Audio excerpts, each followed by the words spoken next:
Hello students, class twelfth health and physical education में आपका स्वागत है। और स्वास्थ्य शिक्षा चैप्टर 3। आज हम इसमें पढ़ेंगे कुछ दुर्घटना से संभावित कारण कि वो क्यों होते हैं। तो दुर्घटना अलग अलग जगह पर हो सकती है, जैसे स्कूल में, खेल के मैदान में, घरों में, घरों की रसोई में, सड़क पर। तो काफ़ी सारे माध्यम हैं, आयाम हैं जहाँ पर दुर्घटना हो सकती है। तो सबसे पहले हम चर्चा करते हैं कि विद्यालय में दुर्घटना के क्या कारण हैं। तो जो पहला हमारा टॉपिक है वह है विद्यालय अर्थात स्कूल। विद्यालय में जो दुर्घटना हो रही है, या उसको एक प्रकार से हम कह सकते हैं कि चोट लगने की संभावना, चोट भी लग सकती है या कोई और नुकसान हो सकता है। तो उसी के बारे में हम चर्चा करेंगे कि उसके क्या क्या कारण हो सकते हैं। तो दुर्घटना विद्यालय में दुर्घटना के कारण। तो सबसे पहला तो पॉइंट हमारा यही बनता है कि जो भी विद्यालय बना हुआ है या उसका जो फर्श है वो अधिक चिकना है या अधिक खुरदरा है, तो उससे चोट लगने का खतरा बना रह सकता है। तो पहला पॉइंट हम यही लिखेंगे, विद्यालय का फर्श अधिक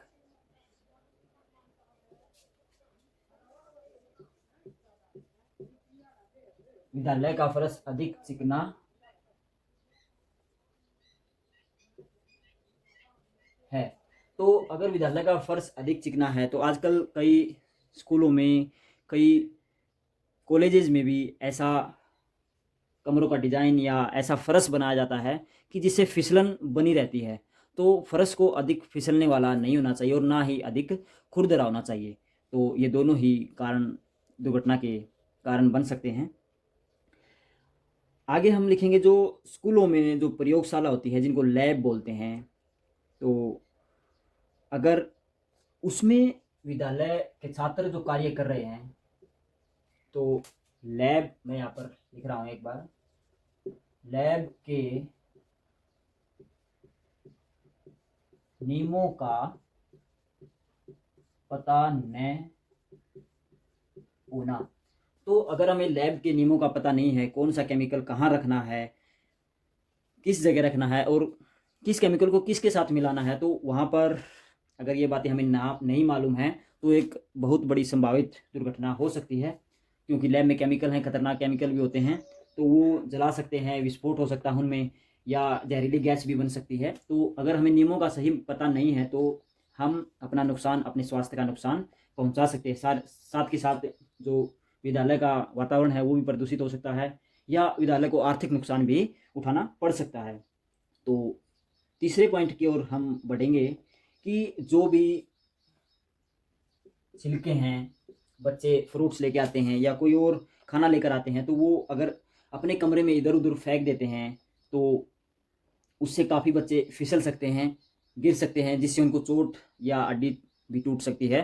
तो चोट लगने का खतरा अधिक होगा अगर हम चीज़ों को, खाने पीने की चीज़ों को खासकर इधर उधर फेंकेंगे, इधर उधर गिराएंगे। तो तीसरा पॉइंट हमारा यही बनता है कि जो डस्टबिन हैं, जो एक प्रकार से हम कह सकते हैं कि उनका अगर इस्तेमाल नहीं करेंगे तो हमारा और साथ के साथ जो हमारे साथ पढ़ने वाले बच्चे हैं उनका भी नुकसान अवश्य होगा। तो नंबर 3 पर हम लिखेंगे कि कचरे का प्रबंधन न होना। कि अगर उसको नहीं उठाया जाएगा, चाहे वो कहीं भी हो, स्कूल के कमरों में हो, बरामदे में हो या मैदान में हो, तो अगर उसका प्रबंधन सही नहीं होगा तो निश्चित ही दुर्घटना का कारण हो सकता है। एक और नंबर 4 पर हम पॉइंट की चर्चा करेंगे कि जो भवन, स्कूल भवन है, उसमें जो सामान है, अगर वह अच्छी किस्म का नहीं है तो वह भी नुकसान पहुंचा सकता है, कभी भी टूट सकता है। जो भी बच्चे बेंचों पर बैठते हैं, कुर्सियों का प्रयोग होता है, तो अगर वह सही किस्म का सामान नहीं है तो वह हमें नुकसान पहुंचा सकता है। तो अच्छी किस्म अच्छी किस्म का सामान प्रयोग न करना। तो अच्छी किस्म का सामान अगर हम प्रयोग नहीं करेंगे तो यह दुर्घटना का कारण बन सकता है। अभी हमने विद्यालय की जो दुर्घटना थी उसके बारे में पढ़ा। तो अगर हमें घर, इस विद्यालय के स्थान पर अगर घर आ जाए तो हम वहाँ क्या लिखेंगे या हम क्या क्या कारण अपनाएंगे, तो वो भी हम चर्चा कर लेते हैं। तो 3-4 कारण तो इसी में से आ जाते हैं कि ये लगभग सेम ही होते हैं। इसमें कुछ ऊपर वाली 2 लाइनें मैं साफ कर देता हूँ क्योंकि ये 2 लाइनें घरों में नहीं होती। तो अपना जो टॉपिक है वह बदल जाता है। नंबर 2 पर इसमें आ जाएगा घर, घरों में दुर्घटना के कारण। तो सबसे जो पहला घरों में पॉइंट है वो यही है कि जो भी सामान है, जो खतरनाक सामान है, अगर वह बच्चों की पहुंच पर है तो बच्चे उससे कुछ भी कर सकते हैं। तो हम यहाँ पर लिखेंगे कि खतरनाक या नुकसानदेह खतरनाक सामान बच्चों की पहुंच में होना। अगर खतरनाक सामान जैसे चाकू है, छुरी है या और भी कीले हैं, घरों में सामान होता ही है, तो अगर वह सामान बच्चों की पहुंच में होगा तो निश्चित ही बच्चे उससे नुकसान कर सकते हैं, अपना भी और अपने आसपास जो भी बच्चे खेल रहे होते हैं, या वो उनको निगल सकते हैं या एक दूसरे को मार भी सकते हैं। तो एक यह बहुत ही दुर्घटना का संभावित कारण है कि जो खतरनाक है, नुकसानदेह सामान है, वो बच्चों की पहुंच से दूर होना चाहिए। तो एक और कारण है कि जो बंद कमरे में, अगर हम सर्दियों के मौसम में बंद कमरे में आग जला लेते हैं, अंगीठी जलाकर सो जाते हैं, तो काफ़ी बार अखबारों में, टीवी पर, यह न्यूज़ में सुना होगा कि बंद कमरे में अंगीठी जलाने से मौत हो गई। तो वह एक जहरीली गैस बना देती है। अगर हम दरवाजे या खिड़कियां खुली नहीं रखेंगे, अगर अंदर कुछ जल रहा होता है, अग्नि जल रही है, तो एक वो जहरीली गैस अंदर ही रह जाएगी और वह दम घोट देगी। तो यह खतरनाक है। तो बंद कमरे में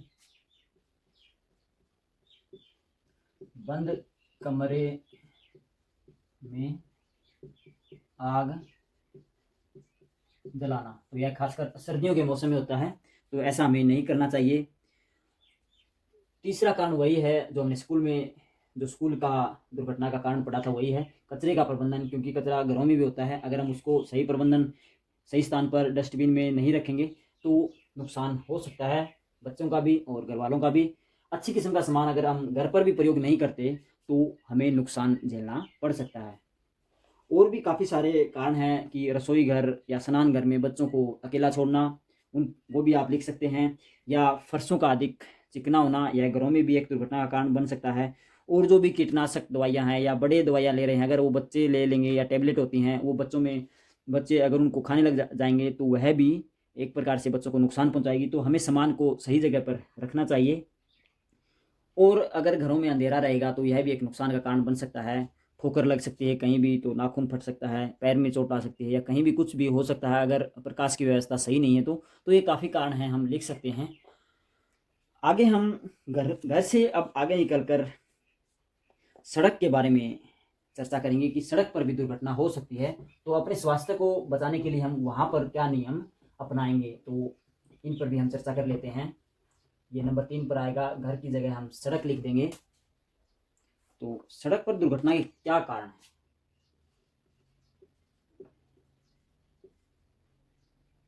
यहाँ हिंदी रूपांतरण थोड़ा अलग हो जाएगा। सड़क पर दुर्घटना के कारण, तो सबसे पहला तो कारण यही है कि नियमों का पालन न करना।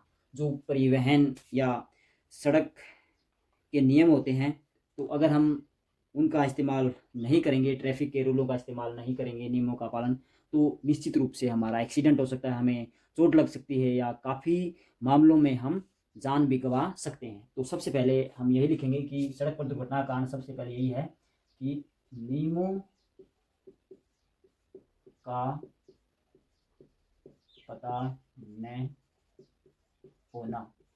क्योंकि ट्रैफिक के काफ़ी सारे नियम होते हैं, वो गाड़ी चलाने वालों को भी पता होनी चाहिए, पैदल चलने वालों को भी, या कोई साइकिल या और कोई छोटा व्हीकल लेके चल रहा है उसको भी वो नियम पता होने चाहिए। अगर हम रॉन्ग साइड चलेंगे तो हमारा नुकसान होता है, हम अगले का भी नुकसान कर सकते हैं, या हम पैदल चल रहे हैं बिना इधर उधर देखे अगर हम जा रहे हैं तो वो भी हमारी दुर्घटना का कारण बन सकता है।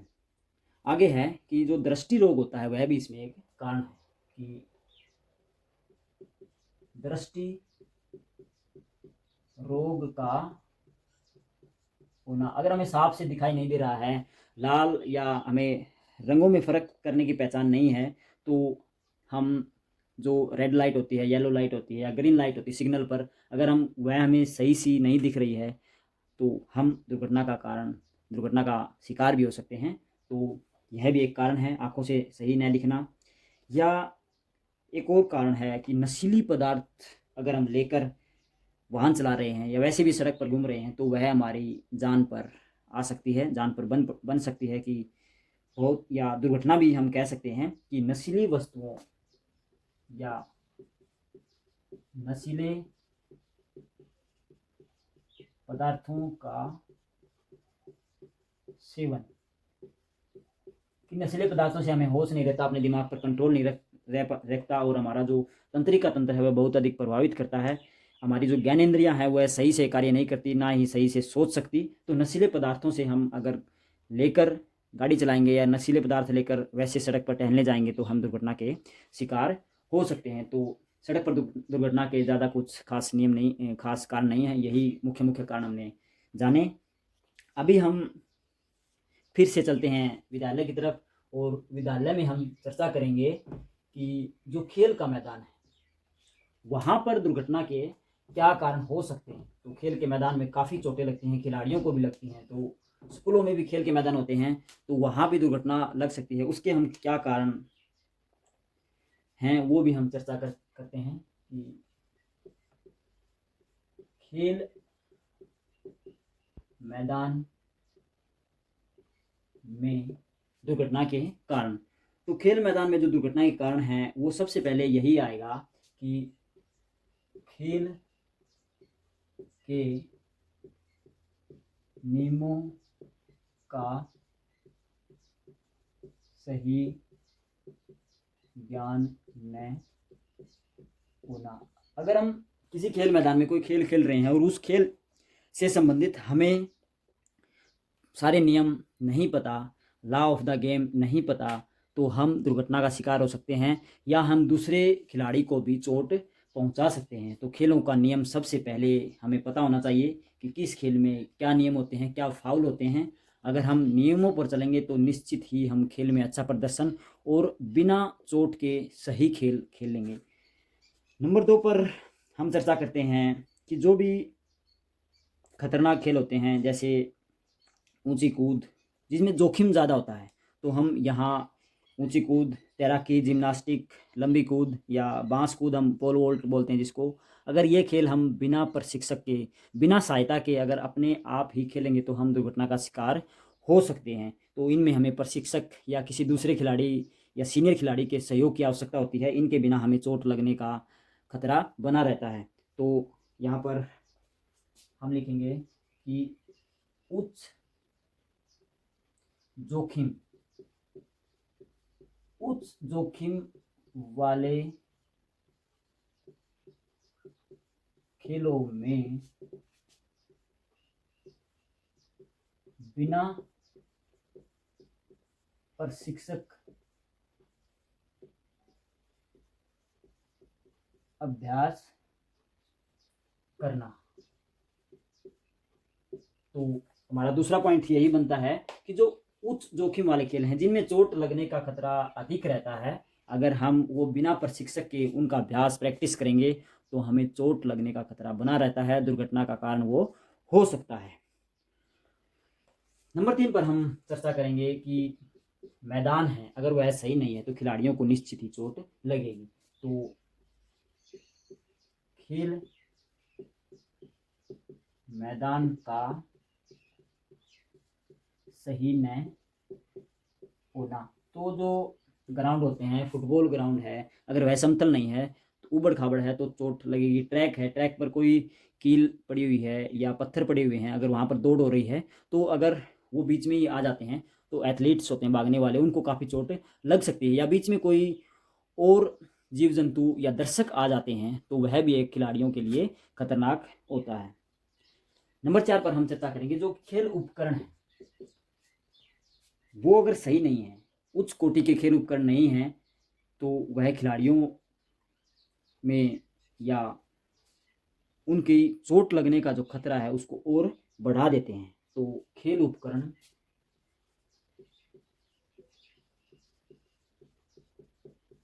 उपकरणों का सही न होना, तो यह भी एक कारण है दुर्घटना का। नंबर 5 पर हम चर्चा करेंगे कि जो हमने पढ़ा था शुरू के चैप्टर में कि अगर हम कोई एक्सरसाइज कर रहे हैं, व्यायाम कर रहे हैं, उससे पहले हमें कुछ अपने शरीर को हल्की हल्की एक्सरसाइज से गरमाना होता है। एक वार्मिंग अप की प्रक्रिया होती है, उसको निभाना होता है। अगर हम वार्म अप सही से नहीं होंगे तो हमें चोट लगने का खतरा बना रहता है। तो यही लिखेंगे इसमें हम कि शरीर को